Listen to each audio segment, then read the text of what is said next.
So quadriplegia is your 4 parts of the body from here. Your both hands and both legs. So quadri, that's why quadri is 4. Okay, this one is just the common types of the stroke that you will encounter for the patient. There are many types of stroke, however, this is where the common. When you say upper, when you say lower extremities, it's pertaining to your both legs. When you say upper extremities, it's pertaining to your, this one, upper, from here.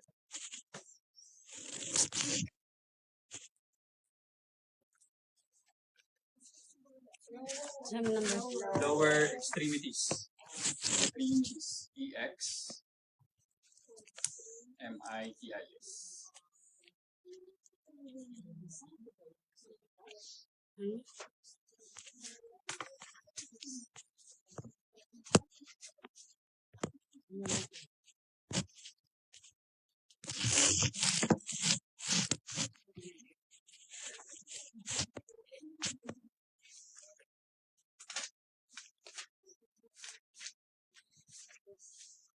Upper and lower.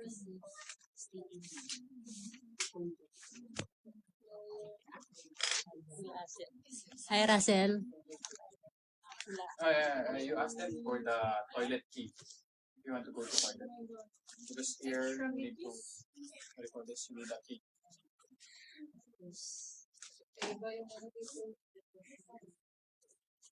Extremities, right? Upper and lower extremities. Extremities. Here for stroke patient.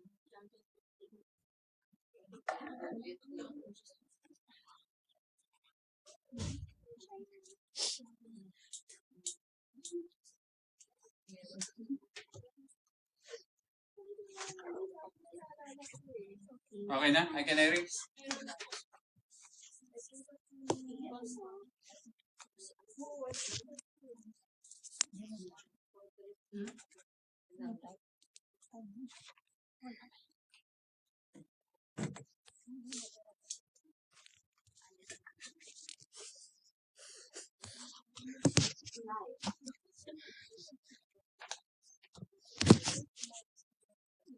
So, mouth care. Okay. Mouth care na tayo.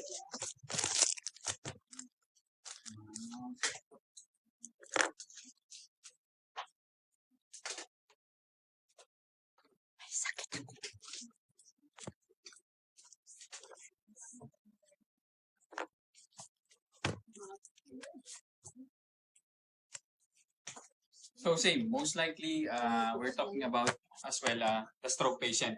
How Anong to page na, do? sir? Ha? Anong page na? 18. Lagpas na talaga. Madali ka ba?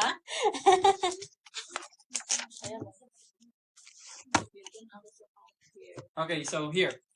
I read it first. Mouth care is important as the bait for the sick patients. If their conditions permit, patients are encouraged to brush their own teeth. Yeah. As much as they can, we don't tolerate patients to, we don't tolerate the patients to be dependent from us. As much as they can, we provide their own self-independence. If they can brush their own teeth, brush their own teeth. Just give them a toothbrush and a toothpaste. Just teach them how to do it properly.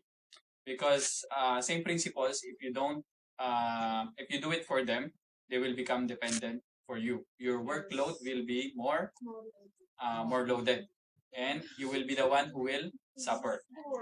Okay, so it's not good.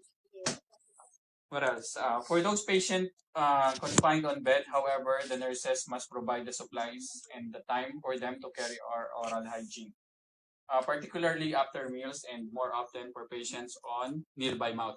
When you say nil by mouth, for example, the patient is on NGT. Nil by mouth is nothing by mouth. They cannot eat at all. Yes. Nil by mouth is, the one. The best example is if the patient is on post-operative.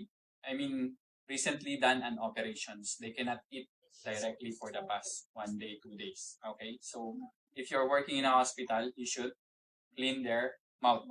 Okay, but if the patient is for NGT for a year, less than a year, okay, so they are not really taking any food by mouth.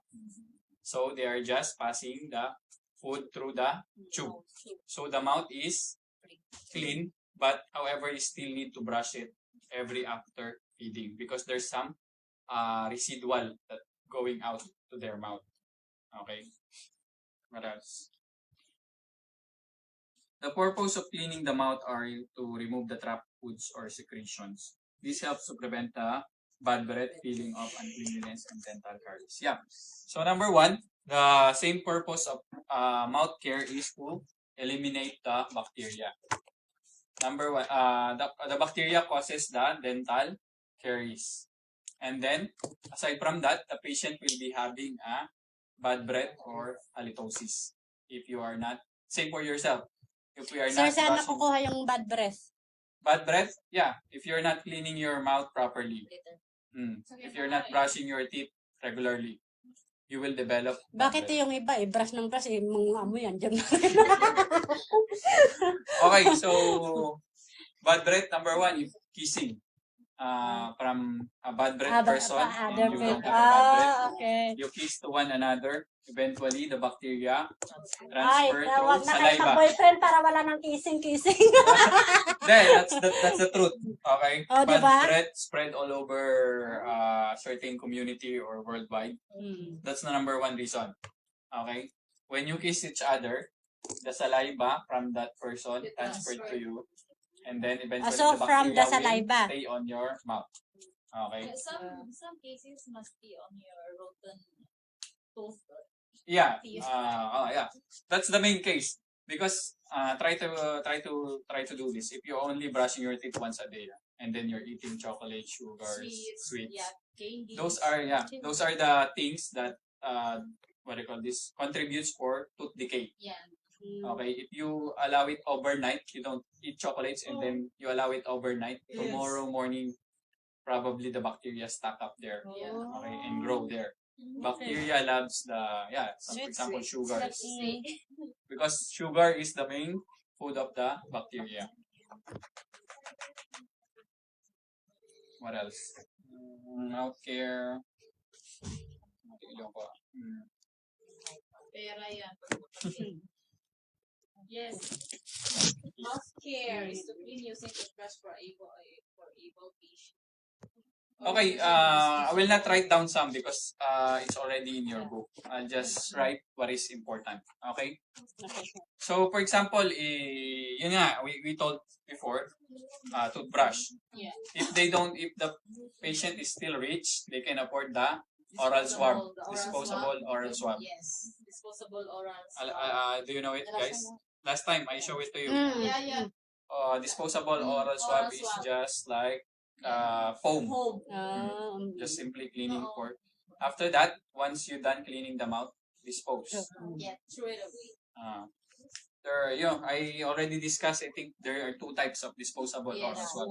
Green and One, pink. green and pink. One with sodium bicarbonate, and then the other one is just plain. The green one. Sodium bicarbonate is The pink one. the pink one which is it helps you to what do you call this, to eliminate the bacteria, antibacterial.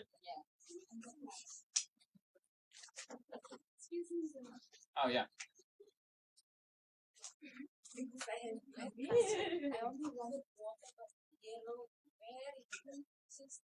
Almost 3 years because I always go appointment at one hospital. So what did they told you? I do scope, I do scan, I do blood test, everything. I went to brain surgery also. It's still like that. So I got my but still. So what did the diagnosis? Ay, baka ulcer. Ulcer? You have ulcer? Gastric, is Gastric it? only. Oh. Remember DBO. It's okay. Nothing wala nang importance sa healthcare.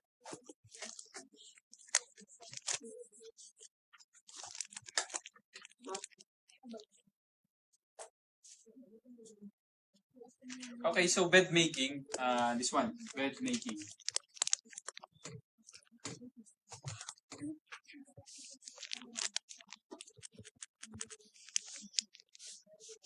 Yeah.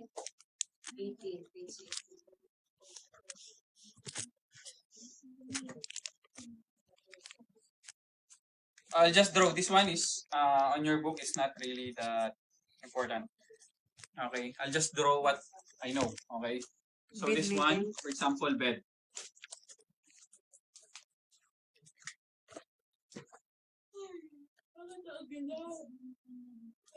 Okay. So this one is, they call it headboard. This one, the top board. Okay, Oh, They so call we it- are in the bed making. headboard. Headboard, board, side rails. This one, the footboard.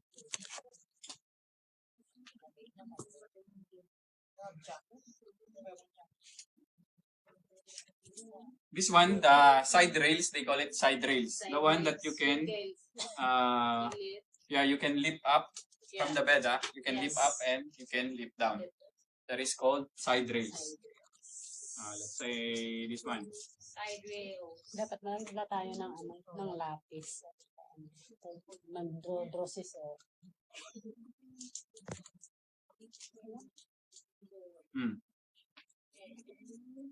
And then, if you are in the hospital setting, there are some hooks on this bed. You know this one? Yeah. Sir, what is that? Headboard? Headboard. Ay, sorry. Head. Walang D. Headboard.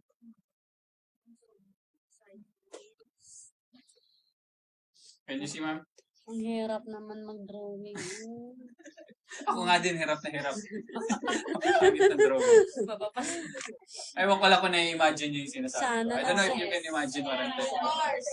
Sana nag... Just use your wild imagination. Okay, so mostly, the one that I'm discussing to you is the hospital setting bed. Okay?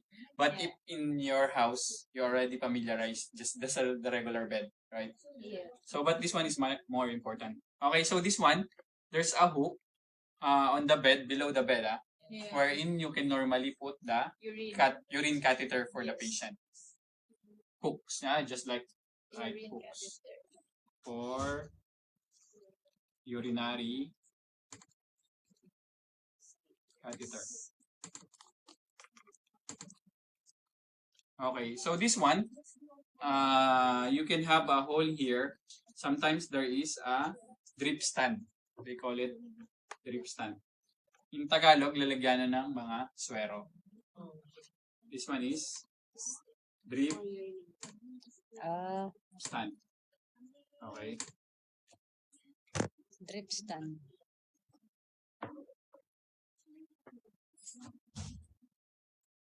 In hospital, the beds there are so advanced. Most likely remote controlled. Yes. And then this one has buttons wherein you can just press for CPR. CPR buttons. When the bed is elevated, for example, the bed is positioned for 30 degrees or 90 degrees, and then suddenly the patient arrests. Okay, you need to do the CPR, right?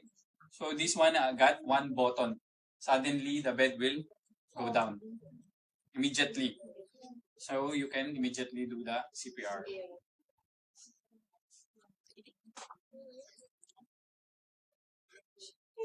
You draw first. Ay, this bed can do CPR. Paano sir kung string siya? Ano yan? Foam. Hindi po. With Yung sa string. baba niya, yung parang string siya na pang CPR mo. Ganon. Hindi, most likely, bed from the hospital is not that Bakit? firm. It's not that firm. So you can perform CPR. However, if the bed is too, when you push down, it's too swallow. I mean, lumulubog siya. There are pat slide. We call it pat slide, where you can put the patient. It's like a hard board that you can put underneath the patient. But when you do perform the CPR, you must have the flat surface, so it won't bounce. Because if it's too soft, no matter how you press, The patient's just useless. Nothing useless. Balas-balas ko lang din, ikakasali. Ano naman ang layo-layo? Kailangan mag-live din. Okay? This one is footboard. Meron kaming TikTok. F-O-E. TikTok na kami. Tapos na ako dyan, sir. Tapos nga. Yes. The light and disposal with mother's making.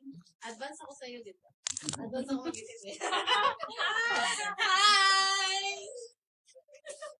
Oo, naman. Hindi ka totoo. Oo, alam ko na nauna ko. Kaya nga din Sakit ako. Okay na. Grabe siya. Pati nga ng notes ko ba mamaya. Iba yun yung Eh! Hindi. O, yan. Tingnan ko lang. Tingnan mo, klarong-klaro yan. Yan. Talagang iba yung Hindi kasi advance siya sir ng 3 weeks. Yung iba Yan kasi. na yun. Diyan ka na lang mag-yes. Pinagmalaki Oo, sa hindi amin. totoo yan. Iba na lang tayo. Ako nag-start sa'yo. Nag-start sa'yo yan lahat. Ito, diniscuss ko rin kasi may malagpasan ko sa Kaya nga, parang pinagpasan na nga eh. kailangan ito. Nakakahiya. Hindi ko na maalala yung iba din. Kaya nga, Kasi yung buti iba, na lang ka na lang mag-ano. kasi yung iba, sometimes, Tapos braketan mo yung i-examine natin para lang. Wag sir ha, kailangan pa Lagyan mo sir na ha. check ito. Lagyan mo na check para doon lahat. Alam ko na yan yan. Sige kahit message ko si sir, sir ano nga yung exam namin? Send mo sir sa WhatsApp. okay, sige. Yun na lang yung Para hindi na ako Ilagay ko na lang dito. hindi na ako sir maghihirap. Okay, done with this. I can erase. Yes. May sakit ako. Kasi yung iba dito, ano lang self-knowledge lang yung binigay. Wala talaga sa libro nyo, di ba? Kasi hindi ko na maalala. Ang galing talaga ni Sir Dean. Hindi. Mga importante siya na ma-encounter nyo. Pero Kaya hindi na siya- mahal ka ng mga estudyante mo sir eh. Maraming Mga point. natutunan. Uy! Hawakan mo na. Saan ito?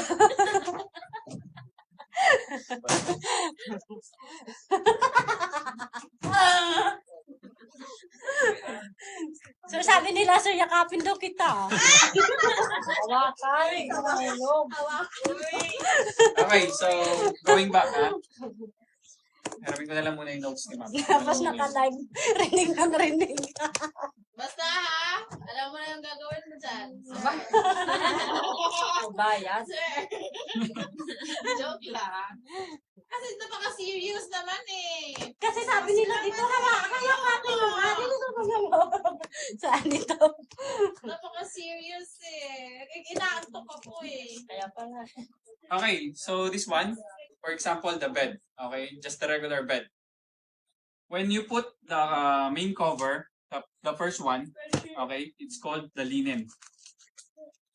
Just like our bed cover, they call it linen. Okay, the first one.